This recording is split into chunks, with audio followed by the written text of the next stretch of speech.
কি একটা পরিবেশের ভিতরে আমরা বসবাস করতেছি। আল্লাহু আকবার। ঢাকার মিরপুর 11 না একটা ফ্ল্যাটে নূরজাহান নামে একজন মা, বৃদ্ধা মা, 7 দিন পর্যন্ত মরে পচে গলে যাচ্ছে। তার 3টা ছেলে, এক ছেলে সচিব, আর এক ছেলে বুয়েটের শিক্ষক, আর এক ছেলে কানাডিয়ান প্রবাসী, কানাডায় থাকে। একটা মেয়ে আছে, তিনিও তার পাশের ফ্ল্যাটের ভালো একটা স্কুলের শিক্ষিকা, ইংলিশ মিডিয়ামের শিক্ষিকা। আপনি চিন্তা করেন তাহলে কি হইল, কি পরিবেশে আমরা চলতেছি চিন্তা করেন। শয়তান তাদেরকে কেমন ভাবে অ্যাটাক করছে। জলম দুঃখিনী মা, সেই মার কথা মনে হয় না একবারও। আরে কত কষ্ট, আপনি চিন্তা করেন কত কষ্ট নিয়ে তিনি চলে গেছেন।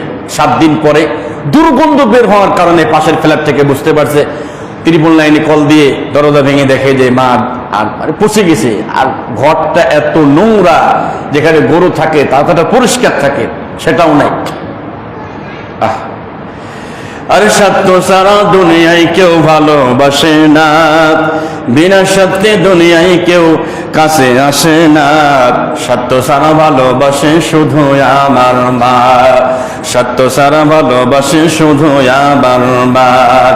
কাদার খড়কুটা দিয়ে মাটির মূর্তি গড়ে, লক্ষ টাকা মজুরি নেই মূর্তির কারিগরে। কাদার খড়কুটা দিয়ে মাটির মূর্তি গড়ে, লক্ষ টাকা মজুরি নেই মূর্তির কারিগরে। মা আমার সুন্দর দেহ গড়ে দিয়েও, মা আমার সুন্দর দেহ গড়ে দিয়েও মূল্য চাইল না, বিনা সত্যে ভালোবাসে শুধু আমার মা। আল্লাহু আকবার বলেন। আমার দরদি ভাইরা, পিতা মাতা কি পরিমাণ কষ্ট করে। আল্লাহ তাআলা বলছে وبالوالدين إحسانا إما يبلغن عندك الكبر أحدهما أو كلاهما فلا تقل لهما أف ولا تنهرهما وقل لهما قولا كريما واخفض لهما جناح الذل من الرحمة وقل رب ارحمهما সবাই رب ارحمهما كما ربياني صغيرا। আল্লাহু আকবার। আল্লাহ কয় গোলাম ওয়াবিল ওয়ালিদাইনি ইহসানা, যদি আব্বা আম্মা বেঁচে থাকে ভালো ব্যবহার করো, সৎ ব্যবহার করো। আল্লাহ কথা বলেন নাই যখন সুস্থ থাকে তখন সৎ ব্যবহার করবা।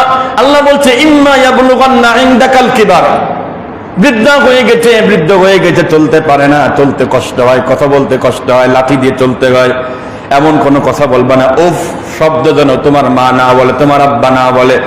وَقُلْ لَهُمَا قَوْلًا كَرِيمًا, নরম নরম কথা বলবা, সম্মানজনক কথা বলবা। আর তোমার যে 2 হাতের ডানা আছে, রহমতের ডানা, মায়ের উপরে বাবার উপরে এরকম ছেয়ে দিবা।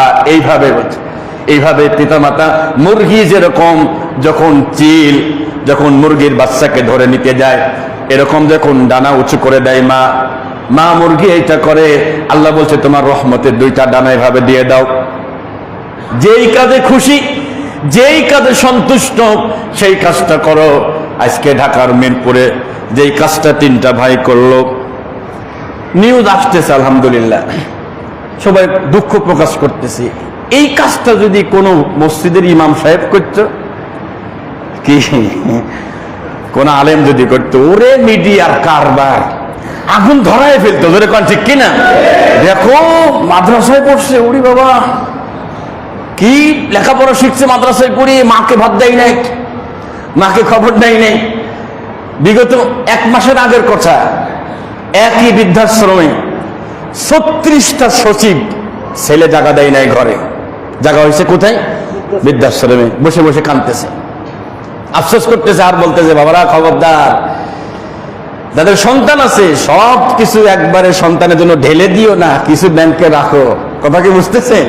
পিতা মাতার নামে কিছু ব্যাংকে রাখো, তাহলে অন্তত সন্তানগুলো এই আশায় যে আমার পিতামাতার কিছু তো আছে ব্যাংকে, যাক একটু সেবা যত্ন করি, একটু খেদমত করি, সচিবরা পর্যন্ত এখন অস্থির হয়ে যাচ্ছে, কি হলো, কি করলাম। আল্লাহ নবীর কাছে আবু হুরায়রা বলেন, যা রাজুলুন, একজন লোক আসলো, এসে বলছে, ইয়া রাসূলুল্লাহ, ইয়া হাবিবাল্লাহ, মান আহাক্কু বিহুসনি সাহাবাতি, ও নবী আপনি বলেন তো দেখি আমি কার খেদমত করব। নবীজি বললেন, ক্বালা উম্মুকা, তোমার মায়ের। লোকটা আবার প্রশ্ন করলো, এরপরে কার? রাসূল বললেন, ক্বালা উম্মুকা, তোমার মায়ের। এরপরে কার? তোমার মায়ের। হুজুর এরপরে কার? বললেন, তোমার বাবার। চতুর্থবার গিয়ে মাত্র একবার বললেন, তিনবার বললেন মায়ের কথা। কারণটা কি? ওয়াহনান আলা ওয়াহনি ওয়া ফিসালুহু ফি আমাইনি আনশকুরু লি ওয়া লিওয়ালিদাইকা ইলাইয়াল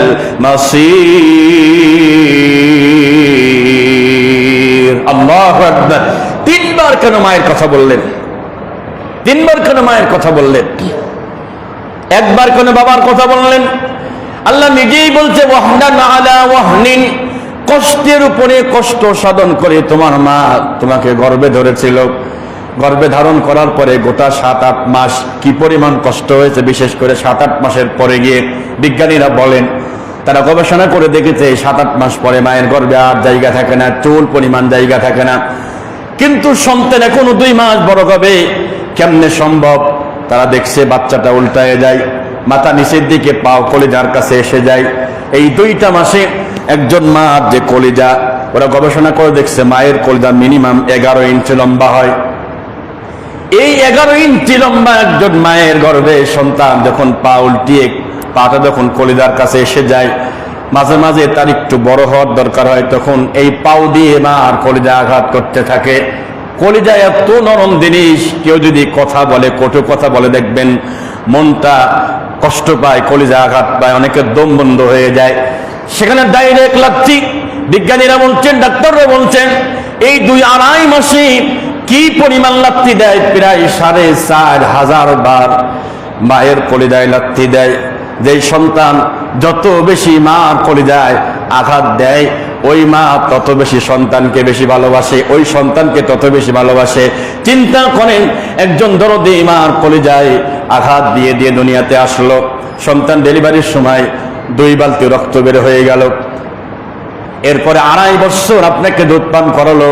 এই 3টা বিষয়, এই জন্য আল্লাহ 3বার মায়ের কথা বলছে। চতুর্থবারে বলছে, ক্বালা আবুকা, তুমি তোমার পিতার খেদমত করো। তাহলে আজকে যদি তার কাছে ন্যূনতম ইসলাম শিক্ষা থাকতো, ন্যূনতম কোরআনের জ্ঞান থাকতো, তাহলে এই পিতা মাতাকে ফেলতে পারতো? বলেন, ফেলতে পারতো?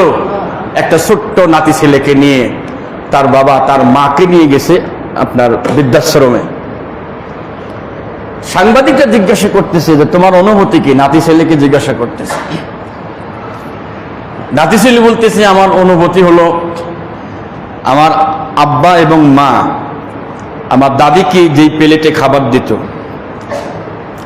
আমি ওই প্লেটটা আমার কাছে যত্ন করে আমি রাখতেছি। আমি বড় হলে আমার পিতামাতাকে এই প্লেটে খাবার দেব, এবং একটা সময়ে আমি আমার পিতামাতাকে এই বৃদ্ধাশ্রমে এসে রেখে যাব।